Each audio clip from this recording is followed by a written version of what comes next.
On today's show, the Christmas Day Woj bomb that James Harden is seriously considering a return to the Houston Rockets this upcoming offseason. How legitimate is this interest from James Harden? Is it merely just a leverage play against the Philadelphia 76ers in possible future contract negotiations?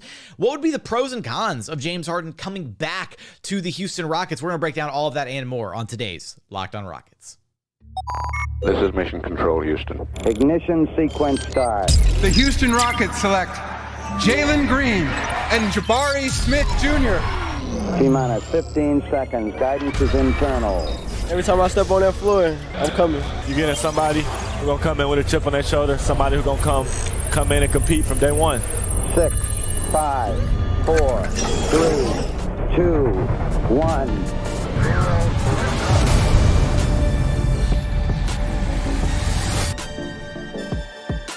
What's up? Merry Christmas and happy holidays, and welcome to another edition of Locked On Rockets, your daily podcast home for everything Houston Rockets basketball. As always, I'm your host, Jackson Gatlin, native Houstonian and credentialed media member. I'm also the host of Locked On NBA Mondays, host of the State of the Rockets podcast, as well as Rockets Watch. Be sure to follow along on Twitter at JT Gatlin, and the show, of course, at Locked On Rockets, free and available wherever you get your podcasts, including YouTube. Just go to YouTube, search Locked On Rockets. Be sure to like, comment, and subscribe. You can also help the show out tremendously by commenting anything below. But for today's episode, let me know your thoughts on the James Harden situation. Would you want him back in Houston? Would you not want him back in Houston? Give me your thoughts. I read each and every one of those every single day. Now, let's kind of start with, we'll set the table a little bit here, right? Like, first off, why are we getting this news now, not even 2 months into the NBA season? Why are we getting this report from Woj about James Harden? So, who leaked this to Woj? Is this, is there legitimate interest there from James Harden? Is it maybe a leverage play?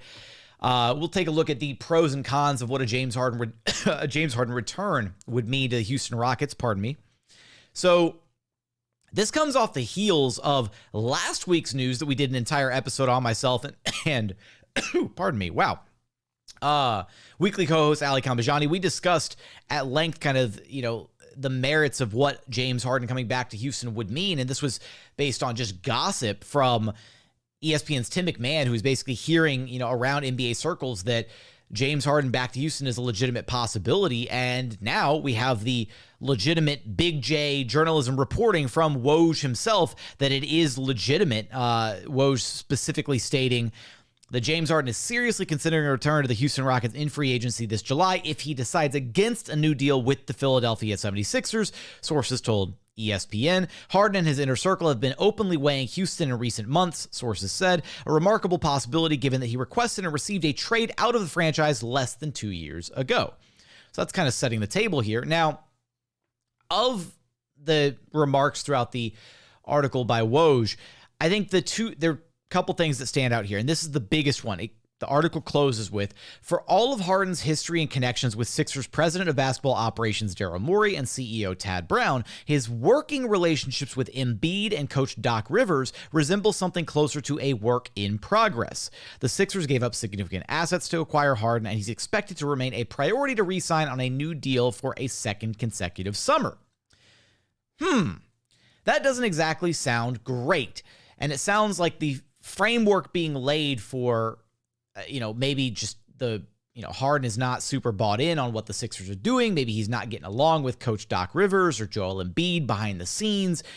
Look, for all of Harden's greatness as a player, there are concerns about his inability to have made it work with so many of his co-stars over the years, right? Didn't make it work with Dwight, didn't make it work with Chris Paul, couldn't make it work with Russ. I'll give him a pass on the KD Kyrie situation because that was just a powder keg ready to blow.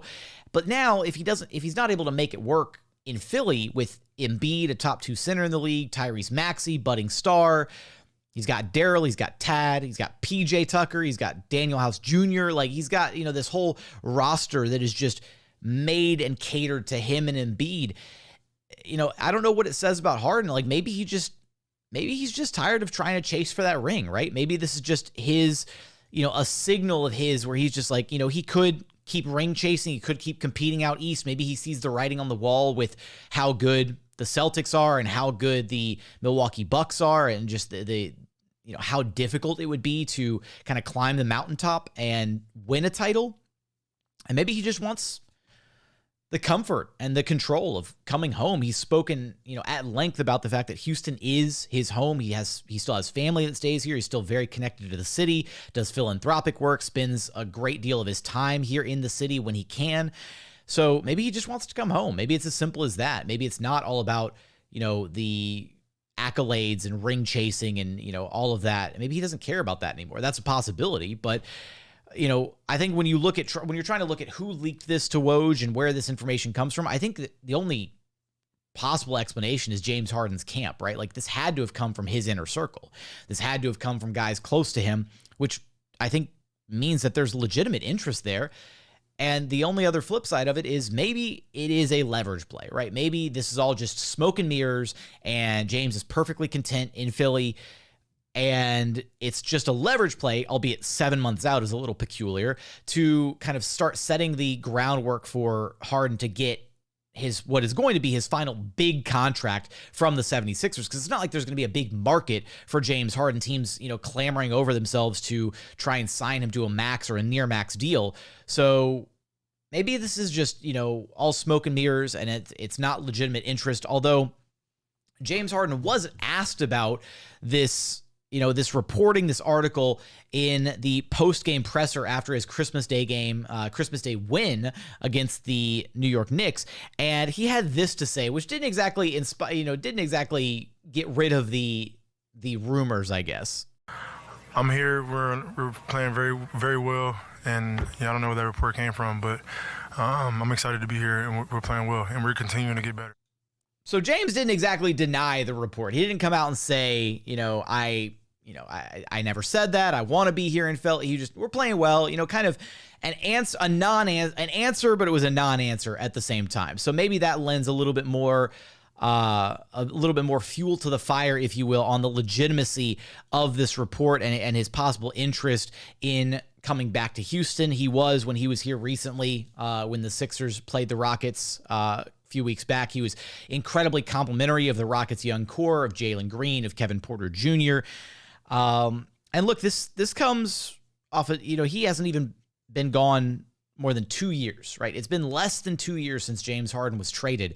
And if you're looking at this from the perspective of, we'll get into some of the, I guess, the tinfoil hat, crazy big conspiracy theory for what this could look like if you're James Harden here in just a moment, as well as the pros and the cons of what James Harden coming back to the Houston Rockets would mean for the organization. We're going to get there after a quick message from our friends over at BetOnline.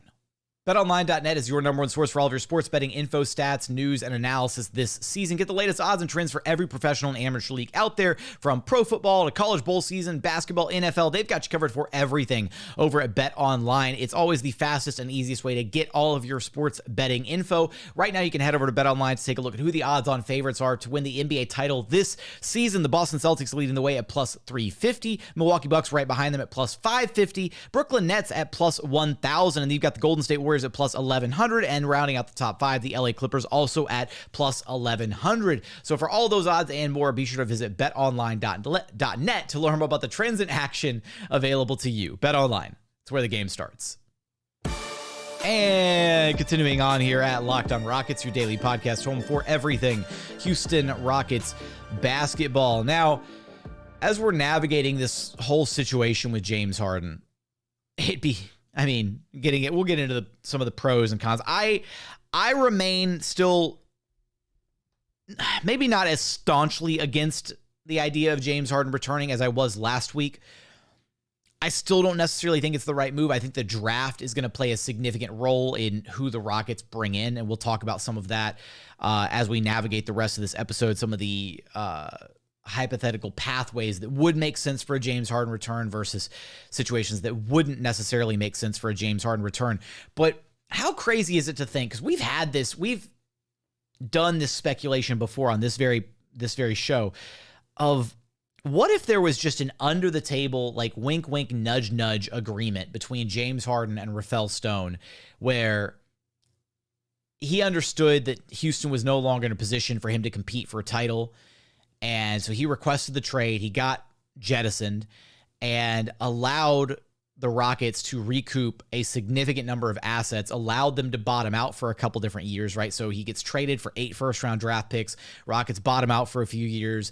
They come away with Jalen Green, Jabari Smith Jr., whoever they select in this year's draft, as well as all the other young talent that they have.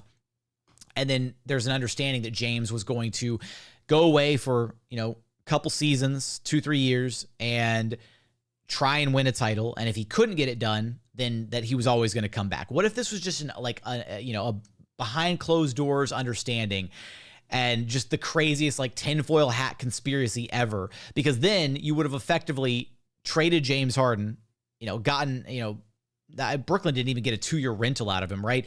But, Brooklyn trades their entire future for Harden for a rental, and then subsequently goes to Philadelphia, and then he comes back to Houston, right? So you miss out on a couple of years of James Harden, but you come away with all these, a replenished cupboard of assets, all this young talent, and then James Harden gets to come back and kind of be that driving force to then, hey, all right, young guys, I'm going to teach y'all how to start winning, right?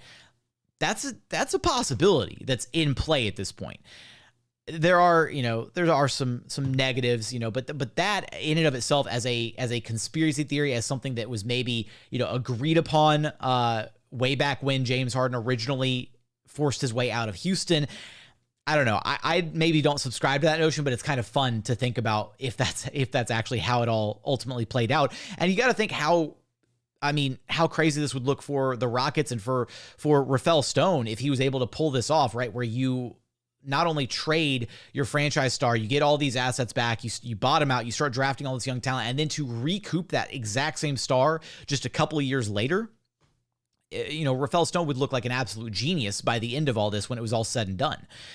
So when we look at this and we look at some of the pros that would come from James Harden coming back to the Houston Rockets, I think the first of which is just this Rockets team's in desperate need of a legitimate table-setting point guard, somebody who can create and really create for others within the flow of the offense. Kevin Porter Jr. is not it. He's not. And it's okay. He's a 2-guard. He's a 2-guard, or he's, a dynamic creator, and there are moments where he looks really good creating, and then there's other moments where he struggles, right? And by association, the entire team struggles, right? Jalen struggles to get going. Jabari struggles to get going. Very little chemistry developing, between Kevin and Alperen Sengun. So if you airdrop James Harden onto this current iteration of the Houston Rockets, he absolutely raises the floor of the entire team, but of everybody, right? Suddenly everybody gets better. Jalen Green starts getting easier looks. Jabari Smith Jr. starts getting easier looks. You have a guy who can really quarterback and control the offense. That is a absolute pro. That is a huge plus for this young group to have somebody who can really get everybody in the spots that they need to be at and be successful in doing so. The flip side of that, and I thought about doing just pros in this segment and then cons at the end, but I'm just going to kind of tackle it as it shows up in my mind. The flip side of that is, when you're playing with James Harden, right? When James Harden is running an offense, you're playing a very specific style that is catered to James Harden, right? He's not going to move off ball. The ball is going to be in his hands, 80% of the time. He is going to create for his teammates, but it's very much that heliocentric style of offense, right? And he shares the ball a bit more now with Joel Embiid and Tyrese Maxey and those guys, but Embiid is a dominant force, right? There's nobody on this Rockets team that is a dominant force that commands the basketball the way that Embiid does. So how much of adding James Harden to this mix almost puts a ceiling on what Jalen Green or Jabari Smith Jr. could be, right? If those guys don't have a James Harden just kind of spoon feeding them buckets, which could be really beneficial to them. I'm not arguing that point. How does that kind of limit what they would have to become otherwise, right? If Jalen has to be a playmaker, right? We're seeing Jalen step into a bigger playmaking role this season almost by necessity, and it seems like the Rockets coaching staff is giving him more runway to be a playmaker this year, and we're seeing him develop that chemistry. We're seeing him elevate his court vision, all of that. Does that just go away if he suddenly has James Harden to do all the heavy lifting as a primary playmaker, right? What about Jabari Smith Jr.? We have hopes that Jabari one day might, be able to expand and diversify his offensive game and get to a place where he can do more than just being a spot up 3-point shooter. But does that happen? Does that development, occur if he's got a guy that's just spoon feeding him all these threes, and he very much just kind of stays in this specific kind of niche offensive role, right? It's almost like the development gets stunted because it's not being forced, right? If you don't have James Harden there to set these guys up, then yeah, Jalen's going to have to figure out ways to create for himself and others, right? Jabari is going to have to figure out ways to be effective offensively outside of just being, handed gift-wrapped wide open shots. So it's just something to consider. Maybe it's not a legitimate, valid concern, but it's just something that popped into my mind that is worth thinking about. Elsewhere on the pros list, there's, no more Kevin Porter Jr. at point guard is, I think, a gigantic pro in all of this if James Harden were to come back. But then what does that mean for Kevin Porter Jr., right? Does that mean KPJ slides to the 3 spot? Does that mean Kevin Porter Jr. comes off the Rockets bench? I still have significant reservations about how the Rockets organization would be able to walk back all of the responsibility that they gave to Kevin Porter Jr. over this, year and a half. It'll be 2-year span by the time this season is over, right? Saying, you're our franchise point guard. You're our guy. You're the backcourt of the future with Jalen Green, Jalen and Scoot and Jalen, KPJ, Jalen, all of that, right? How do you walk all that back and basically say, hey, we tried it. It's not working out. You can either slide to the 3 or you can come off the bench, right?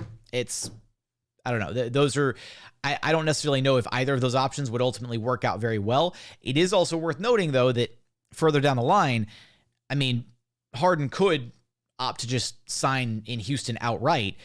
The Rockets could also facilitate a sign and trade of sorts if he wanted to sign with the 76ers and then be traded to the Houston Rockets. And in that scenario, the 76ers would need matching salary to come back.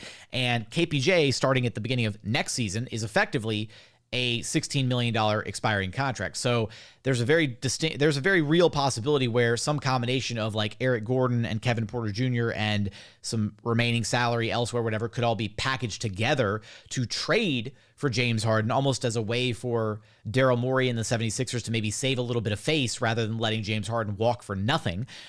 Who knows if that's a realistic possibility whatsoever, but it's just something to consider that Kevin Porter Jr. is basically an expiring contract next season. And so depending on the outcome of this, speculative James Harden return to Houston, or depending on what happens in the NBA draft, Kevin Porter Jr.'s future is not like concrete in Houston whatsoever. And even if a team doesn't necessarily have a reason to want Kevin Porter Jr. in their lineup, on their roster, whatever, he has some intrinsic value as a expiring contract, and that could be beneficial to the Rockets moving forward.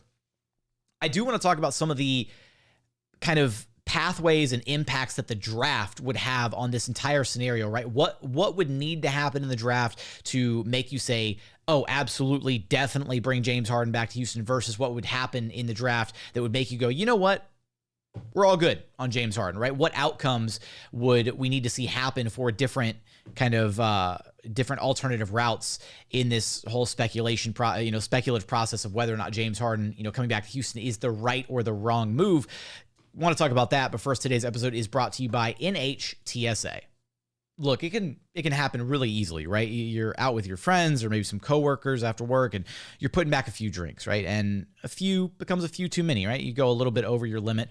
It's time to go, and for a split moment, you think, yeah, I'll call for a ride. You call up a buddy, or you pull up a rideshare app, whatever. But then you think, nah, you're good, right? You live nearby. You can make it home okay. You've driven home, a little buzzed before. What are the odds you'll get pulled over, right? And even so, what's the worst that could happen? Maybe you lose your license, possibly lose your job. Maybe you total your car. Maybe you kill someone. Look, it only takes one mistake to change your life or someone else's life forever. Play it safe and plan ahead to get a ride. Drive sober or get pulled over. And final segment here at Locked On Rockets, your daily podcast home for everything Houston Rockets basketball. Now, a couple of the different paths here. I think there's one definitive path. Like if the Rockets land the number 1 overall pick, I think bringing back James Harden is probably a no-brainer. I could be convinced, and I think the more that I have sat here and thought about it and kind of ruminated on it over these last few days, ever since we had our episode last week talking about it after the little rumors from Tim McMahon, I thought more about it. Wembanyama, if the Rockets get him, absolutely bring James Harden back. I'm all for it. That makes sense. Now, if the Rockets land with the number 2 overall pick and they have the ability to draft Scoot Henderson or even, number 3 overall and they could get, Amen Thompson or something, I'm a little bit more hesitant because I would much rather see what those guys could accomplish with the rest of this Rockets young core as the true engine for the team moving forward, right? Because I don't think this Rockets team has an engine yet, and that's the problem. And an engine, right, is that player that is going to do the brunt of the work, the brunt of the heavy lifting. Jalen might be able to be that guy, but we won't ever really know because the team and the organization is placing so much focus on Kevin Porter Jr. running the show at times. We don't necessarily know if Jalen can be that 30-plus minute a night, control the basketball, run things. It doesn't necessarily have to be a heliocentric offense, but somebody that is going to do that much of the heavy lifting on a night-to-night basis. Scoot Henderson can be that guy. Amen Thompson can be that guy and really getting other guys involved, setting guys up. So if the Rockets land pick number 2, pick number 3, whatever, and they can get one of those guys, then I think the calculus maybe changes a little bit on whether or not you want to then bring James Harden back into the fold. And maybe instead you could potentially, this was, an idea that I had, is the Rockets don't necessarily have to spend all this cap money that they've got this upcoming offseason. The Rockets are going to have, they're projecting, somewhere north of $60 million this upcoming offseason. They don't have to spend that money, right? They could very easily roll that cap space over to the 2024 offseason by taking back, 2 or 3 bad contracts, not necessarily bad contracts like, multiple years, bad money, dead money, whatever. Take back deals for, expiring contracts that are going to fall off the books in the 2024 offseason. Teams that maybe want to create a little bit of cap space to make a move this offseason, then the Rockets can facilitate some of that, right? That's what bad teams do, is they take on bad contracts or they take back money that other teams don't want to have on their books anymore, and you take back some assets to do so, right? So that could be the Rockets' way of replenishing some of their assets as well as rolling that cap space over and then being able to make a splash in the 2024 free agency class as opposed to the 2023 free agency class. So I think as far as the draft is concerned, that's the first major domino that has to fall, and figuring out where the Rockets are going to be selecting before being able to make a concrete decision on whether or not bringing James Harden back would be the right move. Because again, if they can land Scoot Henderson number 2 overall, I am all in on a Scoot Henderson, Jalen Green backcourt. That would be one of the most, if not the most electrifying backcourt in the NBA for the next decade plus. But it can't happen if you bring James Harden back into the fold and he's going to be the one, running point, commanding the basketball. So a lot of different variables to consider from the draft perspective of things. And one other thing of note, because I've got all these notes written in front of me about this situation because there's so many different ways to kind of think about it. But one other thing that I think it's overblown is the need for the Rockets to be competitive next season. I don't think that Rockets necessarily, you want to start trending up and start being competitive next season because you don't have your draft pick anymore. But at the same time, the idea that they need to be competitive, I think, needs to be thrown out the window. It would be great if this team starts putting together wins and starts being competitive next season, looking for a play-in spot, looking for playoffs, pushing that direction. Sure. But does anything bad happen if you're not competitive? I mean, yeah, I guess the pick that conveys to the Thunder is a little bit better as far as draft order is concerned, right? It'd be nice to stick it to the Thunder and have the Rockets pick that is conveyed to them be late teens, early 20s instead of, somewhere in the lottery. Sure, I can understand it from that perspective. But as long as this team is progressing in like a linear fashion and getting better, I don't think it's the end of the world if they're, pushing towards the play-in, but they don't quite make it. Like, they don't have to become good next season is my problem. It's okay if you still continue to develop. It's okay if these young guys still take a little bit of time to grow and get better, because when you consider where the Phoenix Suns were at when they made the move to acquire Chris Paul, that team was already showing a significant amount of promise. Like, that team was made a jump at the end of the COVID season, the bubble year. They made a jump. They went 8-0 in the bubble. Monty Williams was really finding something with that core. They had Devin Booker, who was taking that leap. They had DeAndre Ayton. They had Mikal Bridges. They had all these pieces, right? And then you go out and you get Chris Paul and Jay Crowder and you add a couple veterans to the mix, and then they really take off next season, right? I don't think this Rockets team is at that point yet, right? They're not, Jalen Green's just going to be going into year 3. I think Booker was in year 5 or 6 with the Suns when Chris Paul came on board. There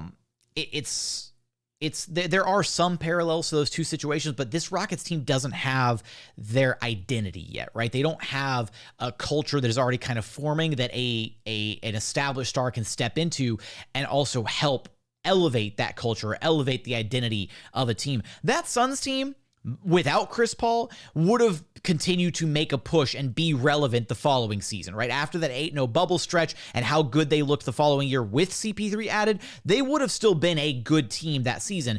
They would have just done it a bit more, naturally rather than expediting the process by adding a future Hall of Fame point guard. And it's worked out pretty well for the Suns. But Chris Paul and James Harden are also two completely different types of leaders and players on the floor. So yes, they're both guys who can facilitate and get 10 plus dimes a game and set guys up. And James Harden is quite a bit more of a scoring machine than Chris Paul is, even at this stage in James Harden's career. But at the same time, Chris Paul is a very vocal leader. He's got that heavy-handed leadership style, and that's something that I feel like that really young Phoenix Suns team benefited from. He also had a prior existing relationship with Monty Williams, right? That was something that they were able to build on from their previous days together. For Harden, coming back to Houston, I don't think the parallels are quite one-to-one on what it would look like as far as James Harden could be the Chris Paul for this young group. I see some of them, and I see some of the possibility there, and I do think there are some positives that could come from it, but I think it's all about gauging what the expectations would be, right? If the expectation is for James Harden to come back and somehow lead this team to the playoffs and suddenly catapult this team into relevance again, I think Rockets fans would be sorely disappointed, because James Harden is currently playing with the 76ers, and they've reeled off 8 wins in a row. They're, arguably third or fourth best team in the Eastern Conference, depending on who you ask. But he's already got a top 2 center in the league in Joel Embiid. He's got a star, in Tyrese Maxey. He's got a roster tailor-made for, to mask his weaknesses and accentuate his strengths. And this Rockets roster is nothing like that. So I don't expect James Harden to suddenly come back in, put on his Houston jersey, and suddenly the Rockets are like a playoff team again overnight. I don't think it's that simple. This young group of guys still needs to do some significant growing up. They still need to spend a little, they need more time. I think it's maybe a little bit premature to make that jump to try and be that competitive. So again, it's all about the expectation. If the expectation is just James Harden coming back to Houston to help aid in the development and growth of these guys, that's something that I can sign up for. Because I think at that point, then, what better person, what better point guard to come back and orchestrate the offense and help Jalen Green grow and develop and understand how he can attack defenses and how he can be the best version of himself, how Jabari Smith Jr. can be the best version of himself, even potentially playing alongside a guy like Alperen Sengun, right? Alp's basketball IQ through the roof, James Harden, a basketball savant. Those two guys would be like a match made in heaven, being able to play off of one another, and James understanding how to find Alp on the roll and, putting him in spots where he can be successful on the floor, recognizing mismatches, all these different things. So I do think there are a lot of potential benefits to James Harden potentially donning a Houston Rockets jersey once again. Is it legitimate interest? Who knows? I mean, I think there's enough there where there's smoke, there's fire. I think there's enough to think that, there is some legitimate interest, but the first domino that has to fall has to be what happens in the NBA draft. And then there are a bunch of other subsequent moves that would need to be made after potentially picking up James Harden, depending on what happens in the draft. And here's the one thing, and this is the absolute worst case scenario, and this would be where I immediately start putting up red flags and you start sounding like a 5-alarm fire. All of that is, say James Harden does want to come back to Houston. If the front office were then to start packaging young players together to maybe trade or make a move for another star player, like let's say the Nets, struggle, or they have an unsuccessful playoff run. Maybe KD wants to be done with Brooklyn. If the Rockets packaged a bunch of young talent to trade for like, let's say maybe they include Jabari, right? If they package some of their young talent and young cornerstone pieces to trade for a Kevin Durant, an older star who is obviously still incredibly talented, but only has, however many years left of being at the top of the pecking order, that is when you start sounding the 5-alarm fire. That is when you're like, okay, what are we doing here, right? Because the Rockets have committed to this rebuilding process so far, and there have been some bumps in the road. There have been some, some question marks about, okay, how are the guys developing? What is Steven Silas doing? Why is the organization, why is the front office placing so much emphasis on Kevin Porter Jr. being the point guard? There's all those questions, and they're very valid questions. But nothing has been completely just like, oh, okay, the organization is making a wrong move here, right? This is a move that's going to set the organization back, a number of years. You bottomed out, you got the top talent. There has to be a level of patience, right? There has to be a level of these guys need time to grow and get accustomed to being NBA players. Jalen Green's just in his second year. Jabari Smith Jr. is a rookie, right? And they're about to add one more top rookie from this next draft class. And it's going to take time for those guys to coalesce and grow and learn how to be, capable NBA players and consistent NBA players.